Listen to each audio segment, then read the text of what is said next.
ఇవాల్టి Indian political league ఐపీఎల్కి స్వాగతం with స్వప్న. ఇవాల్టి ఐపీఎల్ అతిథి ఎవరంటే సిపిఐ జాతీయ కార్యదర్శి నారాయణ గారు. అవసరమైతే ఒక్క వ్యాఖ్యతో మీడియా కళ్ళని ప్రపంచం కళ్ళని తన వైపు ఇట్టే తిప్పుకుంటారు. కుండ బద్దలు కొట్టి నిర్మోహమాటంగా ఒక్కొక్క సందర్భంలో అయితే బహుశా అవతల వాళ్ళని బెదిరించే విధంగా కూడా ఆయన వ్యాఖ్యలు ఉంటాయని చెప్పి విమర్శకులు అంటూ ఉంటారు. నారాయణ గారి మనసులో ఏముంది, ఆయన ప్రయాణం ఎలా కొనసాగుతుంది మాట్లాడదాం. నమస్కారం నారాయణ గారు. మీ గురించి చెప్పిన విషయాలన్నీ కరెక్టేనా? అంటే బెదిరింపు కాదు, వాళ్ళని రియలైజ్ చేసేందుకు ఉపయోగపడే మాటలు మాట్లాడతాను నేను. మీకు ఎప్పటి నుంచి ఎలా వచ్చింది sir sense of humour? Because మీరు ఫస్ట్ ఆకట్టుకునేది మీ స్టేట్మెంట్స్లో. వాస్తవానికి నేను రాజకీయాలకు సంబంధం లేని కుటుంబం. నేను గుంటూరులో చదువుకోడానికి వచ్చినంత వరకు కూడా నాన్ పొలిటికల్. నేను దేవుడు భక్తుడిని, పూజలు చేసుకునేవాడిని చెప్తే నాకు రాజకీయాలు తెలియదు. అంటే గుంటూరులో నా ఆయుర్వేద చదివేటప్పుడు ఏఎస్ఎఫ్ పరిచయం కావడం, ఏఎస్ఎఫ్ నుంచి వామపక్ష ఉద్యమానికి అట్రాక్ట్ కావడం, దాన్ని సిపిఐలో చేరడం, ఇవన్నీ 1-2-3 years జరిగిపోయినాయి. అంటే నాకు లేడీకి లేచిందే పరిగెన్నట్టుగా ఏదైనా ఎత్తికెక్కితే అది ఇంక స్పీడ్గా పరిగెడుతుంది. అట్లా నేను ఎంటర్ కాగానే తక్కువ టైంలోనే గుంటూరు టౌన్ ఎస్ఎఫ్ సెక్రటరీగా ఉన్నాను, మా జిల్లా ఎస్ఎఫ్ సెక్రటరీగా ఉన్నా, రాష్ట్ర పార్టీ ఎస్ఎఫ్ సెక్రటరీగా ఉన్నాను. మన సొంత జిల్లా కాబట్టి తిరుపతికి వెళ్ళి పనిచేయమంటే ఆడికి వెళ్ళి పనిచేశాను. ఈ పనిచేసే క్రమంలోనే నేను తయారయ్యాను. వాస్తవానికి నేను ఉపన్యాసం చాలా భయం, మైక్ చూస్తే నాకు వణుకు వస్తుంది. కానీ ఇప్పుడు కరెక్ట్గా నాడి పట్టేశారు. ఏమంటే ఎవరు ఇది ఉద్యమే నన్ను తయారు చేసింది. అది గుంటూరు ఉన్నప్పుడు హోటల్ వ్యతిరేక తినుబండాలకు వ్యతిరేకంగా ఉద్యమాన్ని, ఆ ఉద్యమంలో పడినప్పుడు ఆ మూమెంటే నన్ను లీడర్గా చేసింది. నాకు సొంతంగా నేను లీడర్ కాదు. ఈ మైక్ చూస్తుంటే భయపడేవాడిని కాస్త ఇప్పుడు మైక్ నుంచి భయపడకుండా మాట్లాడగలుగుతున్నా. ఒక వాక్యం కూడా పూర్తిగా మాట్లాడలేనప్పుడు. తర్వాత ఉద్యమంలో కలిసే కొంది, చేసే కొంది, అనేక ఉద్యమాల్లో యాక్టివ్గా పార్టిసిపేట్ చేసే కొంది అది సమయ సందర్భాలు కొన్ని ఉంటాయి. మనం గ్రామీణ ప్రాంతం చూసేవాళ్ళం కాబట్టి, అర్బనైజ్డ్ కాదు కదా మేము. బ్యాక్గ్రౌండ్ సహజంగా అన్నీ వస్తాయి. చిన్నప్పటి నుంచి పెద్దవాళ్ళు భాగవతం, రామాయణం అవన్నీ చెప్తా ఉంటారు. కమ్యూనిస్టులకి ఇవన్నీ ఏమిటి సార్? కమ్యూనిస్టులకి దేవుడు భక్తి ఉండదు. కమ్యూనిస్టులు కాదు అప్పుడు కాదు. మా అమ్మ సముద్ర సంవత్సరం చదివేది, భారత భాగవతం చదివేది. మా ఊర్లో పెద్దవాళ్ళు రాత్రుల పూట హరికథలు చెప్పేవాళ్ళు, అవన్నీ తినేవాళ్ళం. అదంతా నాకు అబ్బింది. తర్వాత నేను ఎస్ఎల్సి పాస్ అయినా తిరుపతి కలిసి గుండు కొట్టించుకున్నాను. అంత భక్తుడిని. ఏ పండగ వచ్చినా ఆ పండగ ఒక్క పొద్దు ఉండేవాడిని. మా ఊళ్ళో గుడి కడిగి దీపం పెట్టేవాడిని. అందువల్ల ఈ గుంటూరులో చేరి ఈ ఉద్యమంలో పార్టిసిపేట్ చేసినాక ఉద్యమ రీత్యా ఈ ఆర్థడాక్స్ పోయింది. అంటే దేవుడు అనే దానిపైన నాకు యాంటీ కాకపోయినా దాని నమ్మకాలు పోయినాయి. ఎందుకు పోయాయి సార్ నమ్మకాలు? అంటే మెటీరియలిజం, మార్క్సిస్ట్ మెటీరియలిజం చదువుకున్న తర్వాత, అంటే చదువుకున్నాక ఇందులో ఇంకా వాస్తవం ఉంది అనిపించిందా? అందులో వాస్తవం అనిపించిందా? దేవుడు భక్తి అనే దానికన్నా హ్యూమన్ బీయింగ్ దాన్ని ఎట్లా పరిష్కారం చేయాలి, తర్వాత భౌతిక వాళ్ళని ఎట్లా అకలింపు చేసుకోవాలి, ఆ వైపు నుంచి వచ్చింది. అంటే ఇప్పుడు మూఢనమ్మకం నుంచి ఒక వాస్తవ దృక్పథానికి వచ్చాను. దానికి మార్క్సిస్ట్ విజ్ఞానం నాకు ఉపయోగపడింది. ఉద్యమాలు వచ్చే అనుభవాలు ఉపయోగపడినాయి. జీవితానుభవం చదువుకున్న తర్వాత వచ్చింది. థియరిటికల్ ఆస్పెక్ట్, మా పొలిటికల్ స్కూల్స్ ఇవన్నీ చూసినప్పుడు ఒక మూఢనమ్మకాలు పోయి వాస్తవ ప్రపంచంలో ఎట్లా ప్రయాణం సాగించాలి దానిపైన నా ప్రయాణం సాగుతూ ఉంది.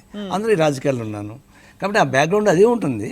అట్ ద సేమ్ టైం లేటెస్ట్గా పొలిటికల్ ఆస్పెక్ట్ యాక్టివ్. ఇన్ఫాక్ట్ అదే అంటారు చాలామంది. ఒక్కొక్కసారి నారాయణ గారు అక్కడ కనిపిస్తుంటారు తిరుపతిలో గుడి దగ్గర అక్కడ అని. కమ్యూనిస్టు నాయకులు గుడి దగ్గర కనిపించడం ఏంట అని చాలామంది ఆశ్చర్యపోతారు. బట్ ఇప్పుడు చెప్పారు కాబట్టి కొంత ఇప్పుడు కూడా నేను వెళ్తారు కదా గుళ్ళకి. ఇప్పుడు కూడా పోతే తిరుమల మా యూనిట్ ఉంది, మా ఫ్రెండ్స్ వస్తారు, మేలాంటి వాళ్ళు వస్తారు, వాళ్ళు తీసుకుపోతా పైకి, గుడి లోపలికి తీసుకెళ్తా, వాళ్ళకి దర్శనం చేయిస్తా. నేను దండం పెట్టుకోను కానీ వాళ్ళు చేస్తారు. మా ఆవిడ వస్తే ఆమె దండం పెట్టుకుంటుంది. మీరు దండం పెట్టుకుంటే ఏమైపోతుంది? నమ్మకం. నీ మీద నాకు భక్తి ఉంటే నమస్కారం అంట, భక్తి లేకపోతే వెళ్ళిపోతా. దేవుడు భక్తి ఉంటే నమస్కారం పెట్టేవాడిని. నాకు భక్తి పోయింది కాబట్టి నమస్కారం పెట్టను. నేను హెల్ప్ చేసుకోవడం లేదు. అయితే హెల్ప్ చేసుకోవడం లేదు. మా బంధువులు ఫ్రెండ్స్ వచ్చినప్పుడు వాళ్ళతో పాటు పోతాను. ఈ మధ్య పోవడం కూడా అది కూడా తగ్గించేసా. ఎందుకంటే నేను పోతే మీ కెమెరా కళ్ళు 1000 ఉంటాయి నా పైన. గోల చేస్తుంటారు. ఎందుకు అబ్బాయి గోలని చెప్పి అది కూడా మానేసి. కానీ మీరు ఎన్నో చేస్తే అదే సంచలనమే. సరే, ఇంతకీ మాధురి దీక్షిత్ ఫ్లక్సప్ వాడుతుందా వాడదా? నిజమైన అబద్ధం. అది నిజమైన అబద్ధం అంటారా? ఇప్పుడు కొన్ని పోలికలు చెప్పినప్పుడు నమ్మాల. అవును. ఇప్పుడు నేను చికెన్ తిన్నట్టు నమ్ముతారా? అస్సలు నమ్మరు. అట్లా ఈ చంద్రబాబు నాయుడు నాకు ఇల్లు లేదంటే ఎవరు నమ్ముతారు? వెంకయ్య నాకు కారు లేదంటే ఎవరు నమ్ముతారు? దేశం అంతా కార్లు, వాళ్ళ కార్లే ఉన్నాయి. హెరిటేజ్ ఫౌండర్గా ఉన్నటువంటి చంద్రబాబు నాయుడు గారికి ఇల్లు ఉండకుండా ఉంటుందా? ఇట్లాంటి వచ్చినప్పుడు సరే మాధురి దీక్ష లక్ష వాడను అంటే ఆమె వాడదు కాబట్టి ఇట్లాంటివి ఇదని చెప్పేసి చెప్పడానికి ఒక పోలిక తప్ప అంటే ఓన్ ఇన్సల్ట్ చేయడానికో మాధురి దీక్ష ఇన్సల్ట్ చేయడానికి కానీ కాదు. ఇప్పుడు వీళ్ళందరి గురించి స్టేట్మెంట్స్ చేస్తారు కదా సార్, ఎప్పుడైనా ఆయన తారసపడ్డప్పుడు ఎలా చూసి నవ్వుకుంటారా? ఏం నారాయణ గారు నవ్వుకుంటారా? నా వైపు నుంచి నేనేం పెట్టుకోను, వాళ్ళ వైపు నుంచి అటు పెట్టుకుంటే కొంచెం కర్కరగా చూస్తారా? కోపంగా అయిన ఉంటే సంఘటనలు ఉండుంటాయి కదా మీ మీద. నాకు తెలిసి అట్లా కోపంగా చూసిన వాళ్ళు ఎవరు లేరు, ఒకరిద్దరు తప్ప. ఎవరో ఒకరిద్దరు. ఇప్పుడు ఆ పేర్లు చెప్తే మళ్ళీ ఇబ్బంది వస్తుంది. ఇబ్బంది మళ్ళీ తర్వాత మళ్ళీ రియలైజ్ అయ్యారు మళ్ళీ వాళ్ళతో నాతో కలిసి వచ్చేసారు, మాట్లాడుకున్నారు. కానీ ఇప్పుడు ఒకటి నేను వ్యక్తిగతంగా అవమానపరచడానికో లేకపోతే ఉద్దేశపూర్వకంగా ప్రణాళికబద్ధంగా వాళ్ళ నా క్యారెక్టర్ అసాసినేట్ చేయడానికో నేను మాట్లాడుకుంటే నా మీద కోపం ఉంది. అంటే వ్యక్తిగతంగా ఉండదు కానీ ఫర్ ఎగ్జాంపుల్ వెంకయ్యనాయుడు గారి గురించి మీరు అన్నారు, ఆయన పంచ గురించి ఇచ్చిన పంచు అది 10 కాలాల పాటు ఉండిపోతుంది పాపం. ఇప్పుడు అట్లాంటివి కేవలం పాలిటిక్స్తోనే రిప్లై ఇవ్వాలని, సిద్ధాంతం రిప్లై ఇవ్వాలని చెప్పేసి అనే దానికి నేను వ్యతిరేకం. అంటే మీ ఉద్దేశం ఏంటి? ఆయన పంచ గురించి మీరు అన్నప్పుడు అంటే ఆయనకి కాన్ఫిడెన్స్ లేదనా? ఆయనకి అంటే ఒక ధీమా ఎందుకు వచ్చింది? అది కన్నయ్య సభలో ఆర్ఎస్ఎస్ వాళ్ళు వచ్చి బీజేపీ గలబా చేశారు. ఆ సభలో నేను ఒక పుస్తకావిష్కరణ చేయాల్సి వచ్చింది. నేను పుస్తకావిష్కరణ చేసినప్పుడు చెప్పాను, అది ఒక సభలో ఇంకొక సభ వచ్చి గలబా చేయడం సాంప్రదాయం కాదు. మరి వెంకయ్యనాయుడికి విజయవాడ ఆంధ్రప్రదేశ్ అని తెలుసు కదా, మరి ఇట్లాంటివి ఖండించాలి కదా. ఆయన ఖండించకపోగా మౌనంగా ఉంటున్నాడు కాబట్టి ఆయన కూడా మీటింగ్లు పెట్టుకుంటాడు కదా. మీటింగ్లు పెట్టుకున్నప్పుడు మరి ఇదే రిపీట్ అవుతుంది. కాబట్టి నేను ఇచ్చే సలహా ఏంటంటే ఆయన పంచి కట్టుకోకుండా ప్యాంట్ వేసుకొని రమ్మని చెప్పండి, నేను పీకితే అది పంచి ఊడిపోతుంది అని చెప్పిన మాట రాస్తాం. అది అటుపోయి పంచి దగ్గర దాకా వెళ్ళిపోయింది. ఆయన దానికి రిప్లై ఏమి ఇచ్చాడు, నారాయణకి పని ఇవ్వట్లేదు, నా పంచలు ఏమో చూడాలని ప్రయత్నిస్తాడని చెప్పేసి ఆయన. దానికి నా గొల్లమండి ఏమన్నాను, నీ పంచలు ఏమి లేదు రేవా, ఎందుకు ఇవ్వాలని చెప్పేసి నేను చెప్పాను. అట్లా ప్రారంభించింది ఆయన, నేను ఎండ్ చేశాను. మళ్ళీ ఇప్పుడు కూడా ఆయన గుర్తుకో మాట్లాడుతూ ఉన్నాడు. మొన్న కూడా ఏం చెప్పినాడు, మేడే అనేది ఈ దేశం కాదు, కార్మికులు అది పంచండి ఇది పంచండి అంటారు, పంచడానికి ఏముంది అన్న పంచి తప్ప అన్నాడు. ఇంకా ఇప్పుడు ఆ పంచి కూడా పంచమని చెప్పారు. ఇప్పుడు ఇంకా రైతు తిరగాలి ఆయన. ఇట్లాంటివి వాళ్ళే మాట్లాడతారు. వాళ్ళు మాట్లాడినప్పుడు ఎవరు పట్టించుకోరు. దానికి రిప్లై నేను ఇస్తే నా మీద పడుతున్నారు. అంటే ఆయన ఏమంటాడు, ప్రత్యేక హోదా అంటే అదేంటంటే మేకలింగాల్లాగా హోదా అంటాడు. మేకలింగాలు అంటే అర్థం తెలుసండి ఆయనకి.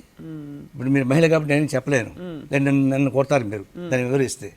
అంత ఘోరమైన బూత్ మాట్లాడితే ఆయన మీకేం ఇంపుగా ఉంటుందా? నేను వాస్తవం మాట్లాడితే నారాయణ కంటిన్యూగా మాట్లాడంటారా? ఇప్పుడు మేకలింగాల గురించి ఎక్స్ప్లెయిన్ చేస్తే వెంకయ్యనాయుడు కానీ ఎవరికైనా తలకాయ ఎక్కడ పెట్టుకుని తిరుగుతారు? ఆయన సరే మీరేమన్నా నన్నే ఉంటారు, మీరు అట్లా బూతులు మాట్లాడతారా అంటారు. చెప్పింది ఆయన, వివరించేది నేను. అందువల్ల ఇట్లాంటివన్నీ వచ్చినప్పుడు సహజంగా రిప్లై ఇస్తాను, నేను కూరుకుంటాను.